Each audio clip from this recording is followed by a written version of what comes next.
Pense em uma criatura divina que até o arcanjo Miguel e Lúcifer temem. Uma criatura que tem o poder sobre a vida e a morte. Neste vídeo você irá conhecer o anjo mais assustador que já existiu. O céu está cheio de anjos, segundo as Escrituras Sagradas.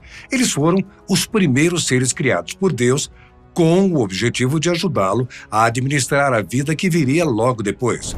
Deus mostrou aos seus anjos todos os limites do céu, do universo, e os apresentou a futura morada de sua nova e mais completa criação, a Terra.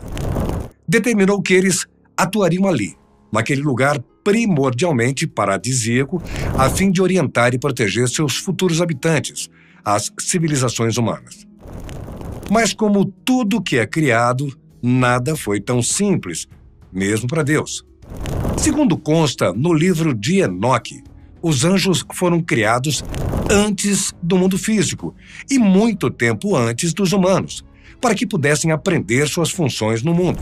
Alguns daqueles anjos seriam responsáveis por controlar os elementos da natureza, o vento, o fogo, a água, a terra, os astros, enquanto outros seriam os guardiões das futuras nações. Um grande grupo seria responsável por registrar as ações humanas em todas as suas épocas. Já no livro de Jubileus, conhecido como Pequeno Gênesis, um livro apócrifo como os livros de Enoque e outros, é dito que os anjos foram trazidos à vida logo no primeiro dia da criação, antes de qualquer material existir, sendo divididos em categorias: anjos da presença, os Shekinah, que são adoradores diante de Deus, os anjos da santificação, os guardiões da natureza e os guardiões dos homens.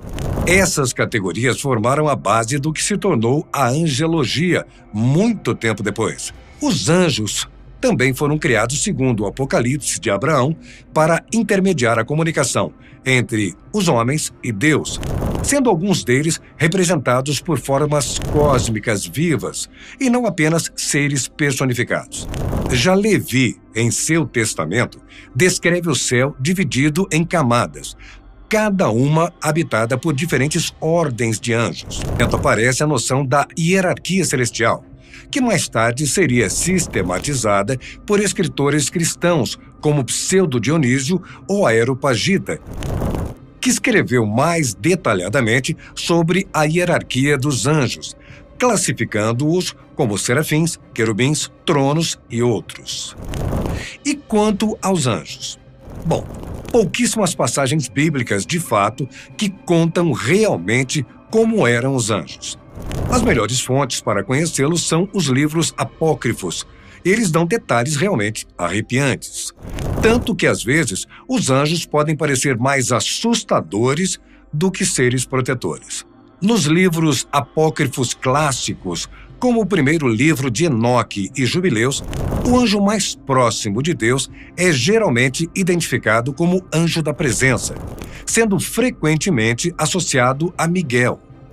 Ele é descrito como líder das hostes celestiais, protetor da humanidade e responsável por intermediar a vontade divina para os outros anjos e para o mundo. Miguel representa autoridade, coragem e devoção absolutas e é considerado um modelo para os demais anjos, ocupando a posição mais alta na hierarquia celestial.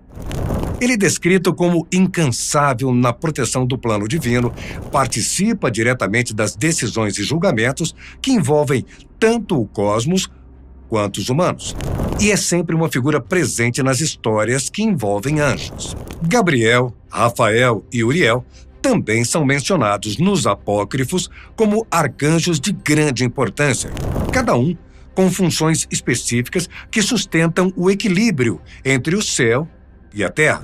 Gabriel atua como mensageiro divino, anunciando eventos de grande impacto e sendo intérprete das decisões de Deus. Rafael é o protetor e curador, responsável por guiar e assistir os humanos em momentos de perigo ou enfermidade, sendo um anjo que inspira confiança e segurança. Uriel, por sua vez, carrega a luz do conhecimento divino, iluminando mistérios e revelações que ajudam tanto anjos quanto humanos a compreenderem a ordem cósmica. Outro anjo já causa certo alvoroço e é sinônimo de medo e angústia para a maior parte das pessoas que seguem a Bíblia. Estou falando do portador da luz, isto é, ninguém menos que Lúcifer. Algumas tradições religiosas mais antigas descrevem Lúcifer como o mais belo e poderoso dos anjos, criado para estar na mais estreita proximidade com Deus. Ele desfrutava de um grande prestígio, sendo admirado e ouvido pelos demais anjos. A beleza e a inteligência que lhe foram concedidas acabaram dando a origem a um dos sentimentos mais indesejados por Deus em sua criação: o orgulho. Foi isso que levou Lúcifer a desejar a grandeza de Deus e a sugerir que ele poderia ser seu substituto. Assim, o anjo da luz começou a semear dúvidas e gerar pequenas intrigas, o que acabou resultando em uma rebelião contra o Criador. Tal ato, por sua vez, desencadeou uma guerra celestial na qual Miguel liderou as hostes fiéis a Deus contra Lúcifer e seus seguidores, que depois se tornaram os anjos caídos, ou como popularmente conhecidos, demônios. Depois da derrota, Lúcifer foi expulso do céu, sendo lançado no abismo, onde sua influência continuaria, mas sempre limitada diante da autoridade divina. Agora, vamos falar sobre um outro anjo, que também traz consigo temor e assombro, mas por motivos diferentes. Azrael é um anjo que, embora menos citado nos apócrifos clássicos, aparece em tradições judaicas e islâmicas como o anjo da morte. Azrael impunha respeito sobre todos os outros anjos, inclusive Lúcifer, não por poder militar ou rebelião, mas pela natureza de sua função. Ele era responsável por conduzir as almas e executar os decretos finais de Deus sobre a vida e a morte. Essa autoridade silenciosa e inevitável lembrava que, acima de qualquer orgulho ou beleza, existia uma lei divina que nenhum ser celestial poderia desafiar. Nos registros apócrifos e na tradição mística, Azrael aparece como uma figura distinta entre os arcanjos. Ele não é um mensageiro como Gabriel, tampouco curador como Rafael, nem assume o papel militar de Miguel. Sua função é outra: acompanhar o término da existência humana. É descrito como responsável por registrar os nomes dos vivos e marcar os momentos de suas partidas. Um papel inevitável dentro da ordem divina. A ausência do seu nome em sermões, vitrais ou pinturas não se deve à falta de importância, mas à natureza de sua função. Sendo associado diretamente à morte, raramente foi cultuado ou exaltado em espaços religiosos tradicionais. Ainda assim, nos textos antigos, alguns preservados apenas em tradições paralelas ou não oficiais, sua presença é clara. Ele é descrito como aquele que realiza a separação entre o corpo e a alma, conduzindo os espíritos à etapa seguinte da existência, não por meio da violência, mas como cumprimento de um dever estabelecido por Deus. No Islã, Azrael é chamado de Malik al-Mawit, o anjo da morte encarregado de recolher as almas dos homens. No judaísmo místico, seu papel está associado a um livro onde cada vida e cada morte são registradas. No cristianismo primitivo e em escritos místicos posteriores, ele não surge como um inimigo, mas como testemunha da passagem inevitável. As descrições mais antigas apontam que Azrael não apenas executa a tarefa de recolher almas, mas também conhece os detalhes do destino humano, quando alguém morrerá e também como morrerá. Ele não é retratado como um juiz ou consolador, cumpre de forma imparcial aquilo que já foi determinado. Essa imparcialidade, porém, não elimina relatos de tradições paralelas que sugerem uma dimensão mais complexa. Em certas histórias, Azrael pode hesitar, observando uma alma com mais atenção antes de cumprir seu dever. Não por rebelião, mas como testemunha daquilo que acontece no limite entre a vida e a morte. Em algumas interpretações, há relatos de que Azrael teria estado presente no momento da crucificação de Cristo, não para intervir, mas para registrar o acontecimento como parte de seu ofício. Isso reforça a visão de que sua função é além de recolher, observar e registrar os marcos mais significativos da experiência humana. Por essas razões, Azrael não deve ser entendido como um símbolo de destruição ou crueldade. Seu papel está ligado ao equilíbrio universal, garantir que vida e morte sigam em ordem, mantendo o fluxo da existência conforme o desígnio divino. Ele assegura que a transição entre os dois mundos seja cumprida com clareza e que cada alma complete sua jornada. Dentro dessa perspectiva, Azrael não representa um fim, mas uma passagem necessária, e é justamente isso que o torna uma das figuras mais respeitadas entre os anjos, a ponto de impor referência até mesmo sobre os mais poderosos, incluindo Lúcifer. Seria a relação entre Azrael e morte o que amedronta os demais anjos? Vamos entender isso.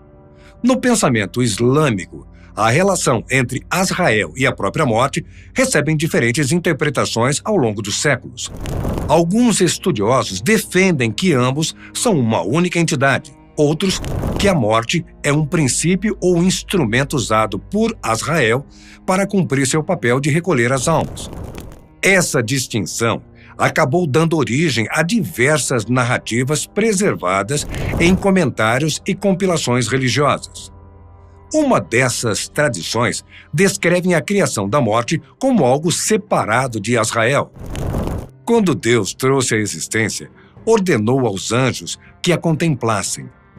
E a visão foi tão avassaladora que todos desmaiaram por 1000 anos.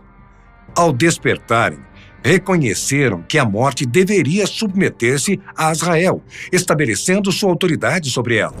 Esse entendimento foi sustentado por estudiosos como o sultão Ibn al-Umayri, que em sua obra, Os Colares Dourados sobre os Propósitos da Doutrina Al-Wasitiyya, relaciona ainda outra tradição. Após o dia do julgamento, a morte se manifesta na forma de um carneiro. Nesse estado, seria abatida por Deus diante do paraíso e do inferno, simbolizando o fim da própria morte e o início da eternidade para justos e condenados. Há também narrativas que apresentam Azrael e a morte como uma só entidade. São indissociáveis. O analista Muqatil Ibn Suleiman descreveu o anjo como um corpo formado por inúmeros rostos e mãos, em número correspondente a todas as criaturas vivas. Todo rosto e cada mão estariam conectados a uma alma específica. Quando um desses rostos desaparecia, a vida a ele vinculada chegava ao fim. Nesse modelo, a função de Azrael não é apenas executar a morte, mas estar estruturalmente ligado à vida de cada ser, refletindo de forma direta e imediata a ordem cósmica estabelecida por Deus. Por fim, outra tradição relata que Azrael recebeu a tarefa de se tornar o anjo da morte por ter conseguido cumprir uma tarefa primordial: recolher a porção de terra da qual Adão seria criado. Esse feito teria demonstrado sua força e obediência do Criador, selando sua posição singular entre os anjos. A própria existência da vida se baseia no entendimento de que um dia a morte virá. E que a morte não é o fim, mas sim parte de um ciclo eterno. Azrael garante que esse ciclo siga seu curso correto. Sem ele, as barreiras entre a vida e a morte se colapsariam e as almas simplesmente se perderiam. Até a próxima.